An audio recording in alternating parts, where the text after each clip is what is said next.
आप देख रहे हैं जय भारत टीवी। लोकसभा की लड़ाई को लेकर बीजेपी और कांग्रेस इस वक्त ज़मीन पर लड़ रही है और 5 सीटों की ये लड़ाई है।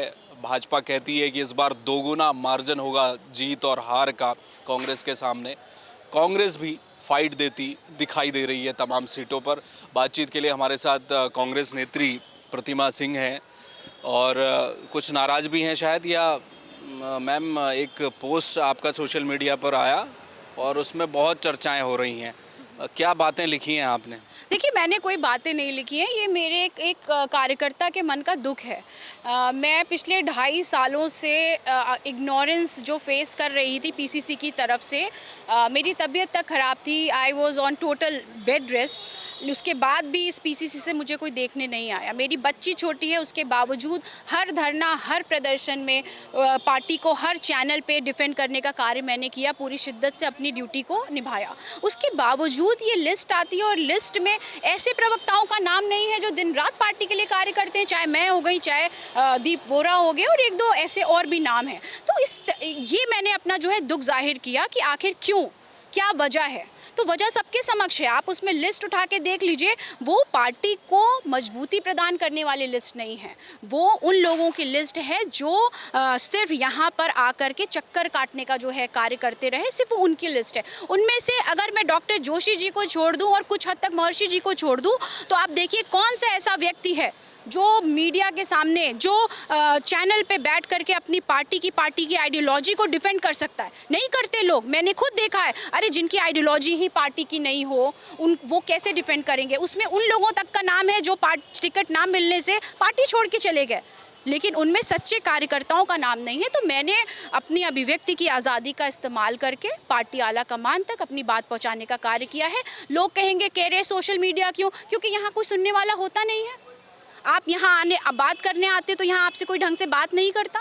मुझे नहीं पता, शायद मेरी क्या डिस्प्यूट है, शायद प्रॉपर्टी की कोई लड़ाई होगी, तो इसलिए मैंने आला कमान तक पहुँचाई अपनी बात। जब बड़े नेता प्रदेश के अपनी बात को आला कमान तक पहुँचाने के लिए सोशल मीडिया का इस्तेमाल कर सकते हैं, तो मैं एक छोटी सी कार्यकर्ता हूँ, अपनी नेता तक ये बात पहुँचा सकती हूँ। प्रतिमा जी, जो लिस्ट आई वो हमने भी देखी, उसमें हल्द्वानी से जो टिकट मांग रहे थे आपके नेता, वो पार्टी छोड़ के दिल्ली में बैठकर पूरी सूची बनी है, तो यहाँ से भी फीडबैक लिया गया होगा। क्या केंद्रीय नेताओं को ये पता नहीं था कि बलूटिया छोड़कर जा चुके हैं, उनका नाम डाल दिया गया?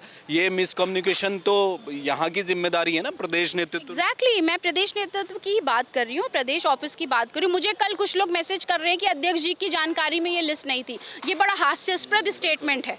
अगर अध्यक्ष जी की जानकारी में ये लिस्ट नहीं थी तो ये और बड़ी अपने आप में क्वेश्चन मार्क अथॉरिटी को लगाता है कि बिना अध्यक्ष की सहमति के एक मीडिया जो विभाग इतना इंपॉर्टेंट होता है, वो लिस्ट चली जाती है आईसीसी। आप खुद बताइए, ये तो बहुत बड़ा प्रश्न चिन्ह है। तो मैंने कोई रिप्लाई नहीं किया उस मैसेज पे अब तक, लेकिन वो मैसेज है मेरे पास। तो मुझे लगता है कि ये देखिए, यहाँ से जो मिसकम्युनिकेशन होता है, मैं हमेशा अपनी बात को रखती हूँ, शायद इसीलिए जो है मेरे पीछे लोग पड़ जाते हैं कि यहाँ से वहाँ पहुँचाने की जो बातें हैं वो गलत पहुँचाई जाती हैं। फीडबैक गलत व्यक्ति के लिए पहुँचाया जाता है। जो व्यक्ति काम करता है उसके लिए नहीं पहुँचाते हैं, जो नहीं करता उसके लिए पहुँचाते हैं। क्या नहीं? आपने बिल्कुल सही कहा कि बलूटिया जी की कोई विचारधारा थोड़ी ना थी कोई विचारधारा नहीं थी विचारधारा। इसी तरीके से क्या मनीष खंडूरी जी की कोई विचारधारा थी पार्टी की? अगर होती तो आप ऐन मौके पे, आज जब पार्टी को आपकी जरूरत है, आप क्यों छोड़ के चले गए पार्टी? क्योंकि आपको पता था पौड़ी लोकसभा आपका नहीं है। तो ये मेरा कहने का मतलब ये है कि आला कमान तक अब उत्तराखंड, देखिए अब यहाँ की जो बात है ना, मुझे लगता है कि अब आला कमान तक पहुँचनी चाहिए। मैं कई बातें सोशल मीडिया के माध्यम से, राहुल गांधी जी मेरे नेता हैं, उन तक पहुँचाने का कार्य करती रही हूँ और मुझे लगता है इस बार भी वो ज़रूर मेरी सुनेंगे, क्योंकि ये मिसकम्युनिकेशन का खेल बहुत हो गया। इसकी वजह से हम 2022 भी हारे हैं और आज जो लोकसभा में हम इतनी मजबूती से खड़े, आप देखिए गणेश गोडियाल जी का नामांकन देखिए, आप गुंसोला जी का नामांकन देखिए, क्या भीड़ थी उस दिन सड़कों पर। यहाँ से लेकर तहसील तक मतलब पूरा जाम ही जाम भरा पड़ा था। आप हरिद्वार में देख लीजिए। तो इस तरीके से मुझे लगता है कि आज हम मजबूती के साथ खड़े, आज हमें ऐसे लोगों को आगे लेके चलना है जो अपनी पार्टी की जो बात है उनको दृढ़ता से, मजबूती से मीडिया के समक्ष भी रख सके और लोगों तक भी पहुंचा सके। अरे जिसकी खुद की विचारधारा आरएसएस की होगी वो क्या बात करेगा? आप बताइए कांग्रेस पार्टी की किसकी विचार? आप आप नाम देखिए, उनमें से कई आपको मिलेंगे जो खुद दूसरी पार्टी से छोड़ के कांग्रेस पार्टी में आए हैं। वो क्या बात करेंगे कांग्रेस पार्टी की?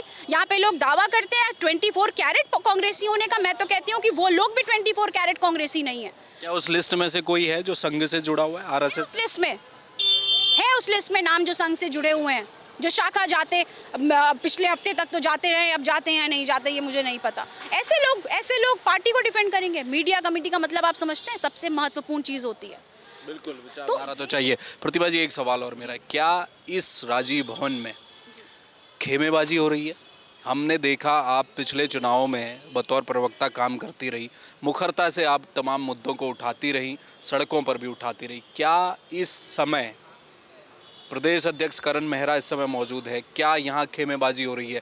क्या केवल अपने गुट के नेताओं को शामिल किया जाता है और दूसरों को हटा दिया जा रहा है? क्या ऐसा हो रहा है? देखिए, मुझे लगता है इसके बाद शायद क्योंकि मेरे नाम के आगे कोई बड़ा नाम नहीं जुड़ा है तो पीछे पड़ जाएंगे। बट येस, ऑफ कोर्स, आप खुद देखिए ना, जितनी भी लिस्ट आई हैं अब तक की, आप वो लिस्ट उठा के देख लीजिए। अब मुझे कहते हैं प्रत्यक्ष को प्रमाण की आवश्यकता नहीं होती है और मुझे बोलने की ज़रूरत नहीं है। प्रमाण सबके सामने है कि आप किसके लोगों को इग्नोर कर रहे हैं। लोग, मुझे तो लगता है हम सब कांग्रेसी हैं। बिल्कुल। आप यहाँ बैठ करके, क्योंकि देखिए हर व्यक्ति का एक अपना स्वभाव होता है। कुछ लोग उस स्वभाव से बहुत प्रेरणा लेते हैं। ऐसे ही नेता होते हैं कुछ जिनके स्वभाव से अगर हम सब प्रेरणा ले रहे हैं तो उसमें हर्ज क्या है? वो व्यक्ति कांग्रेसी है। कांग्रेस पार्टी जिंदाबाद हम भी उनके साथ करते हैं, कांग्रेस पार्टी जिंदाबाद आप भी करते हैं। तो इस तरीके से अगर आप सिर्फ चुन के लोगों को हटाएंगे तो आप पार्टी के लिए अच्छा नहीं कर रहे हैं। ये यहाँ क्या खेमा बन रहा है कि प्रीतम सिंह का एक खेमा है, अब करण मेहरा आ चुके हैं या इससे पहले कोई और थे, वो खेमेबाजी और सामने चुनाव खड़ा है, तो इसका क्या असर पड़ता है? मैं आपको एक बात बताती हूँ, मैंने प्रीतम सिंह जी के साथ काम किया एज अ प्रवक्ता, मैंने गणेश गोडियाल जी के साथ भी काम किया एज अ प्रवक्ता, और उस वक्त भी तो ये हो गए आपके नेता। अब करण मेहरा जी जब प्रदेश अध्यक्ष बने उस वक्त भी कुछ टाइम तक as a state spokesperson मैंने काम किया है, और तब भी मैंने क्या पार्टी की बात नहीं रखी? तब भी तो मैंने पार्टी की बात रखी। तब से लेकर आज तक अगर मैं पूर्व प्रदेश प्रवक्ता कह लूँ या मीडिया पैनलिस्ट कह लूँ, पार्टी की ही बात रख रही हूँ ना, किसी की बात नहीं रख रही हूँ। मैंने ऐसे प्रवक्ता देखे हैं जो टीवी चैनल पे बैठ करके व्यक्ति विशेष की बात करते हैं, लेकिन उनके खिलाफ कोई कार्रवाई नहीं होती। क्यों नहीं होती? ये सबके समक्ष है। ठीक है, तो ये बिल्कुल आप जो कह रहे हैं वो मैं फिर वही कहूँगी, प्रत्यक्ष को प्रमाण की आवश्यकता नहीं होती है। महिला नेत्रियों के साथ आपको क्या लगता है कि कुछ कोशिश हो रही है कि यहाँ वो भी कोई दिक्कत है क्या? देखिए, मुझे लगता है शायद कभी कभी ऐसा होता है कि जब हम कुछ लोगों को आगे बढ़ाना चाहते हैं तो हम सोचते हैं कुछ लोगों को पीछे कर दें, शायद कंपटीशन थोड़ा कम हो जाए। तो अपनों के लिए तो ये करता ही है, लेकिन अपनों के लिए ये घर में करना सही होता है। पॉलिटिकल फ्रंट पे, वो भी उस वक्त जब पार्टी को अच्छे लोगों की ज़रूरत है, ये करना कतिपय उचित नहीं है। और इसीलिए मैं 2.5 सालों से जिस तरीके से इग्नोरेंस फील कर रही थी, जिस तरीके से मेरे मन में दुख था, कल वो शायद एक थ्रेशोल्ड पॉइंट था, तो मैंने अपनी बात को आला कमान तक पहुँचाने का कार्य किया गया है। मुझे पता है मेरे खिलाफ कई षड्यंत्र रचे जाएंगे, बट मैं कांग्रेस की कार्यकर्ता हूँ, दृढ़ता से हर चीज़ का सामना करूँगी। बहुत शुक्रिया। Thank you so much. तो ये थी प्रतिमा सिंह, जो नाराज़ है। नाराज़ होना स्वाभाविक है। जब कांग्रेस 5 सीटों पर एक बड़ी सत्ताधारी दल से टकराव लेने के लिए जा रही है, उस वक्त अगर पार्टी के भीतर वो कर्मठ कार्यकर्ता अगर पीछे छोड़ दिए जाएंगे तो उनकी नाराज़गी जाहिर सी बात है। एक सूची कांग्रेस ने जारी की केंद्रीय नेतृत्व की ओर से, जिसमें तमाम मीडिया पैनलिस्ट के नाम आए। उसमें कुछ नाम ऐसे आए जो पार्टी छोड़कर जा चुके हैं। तो बेहद हास्यास्पद ये स्थिति बन गई कांग्रेस के लिए कि आखिर केंद्रीय नेतृत्व को ये भी नहीं पता कि लोग पार्टी छोड़कर जा चुके हैं और आप उनको मीडिया पैनल में शामिल कर रहे हैं। वहीं दूसरी तरफ प्रतिमा सिंह जैसी जो पूर्व प्रवक्ता रही हैं, उनका नाम नहीं आया तो उनका गुस्सा फूट पड़ा। ये नाराज़गी कांग्रेस को कहीं आने वाले समय में नुकसान न दे। कैमरामैन मयूर उपाध्याय के साथ हेमभट्ट, जय भारत टीवी।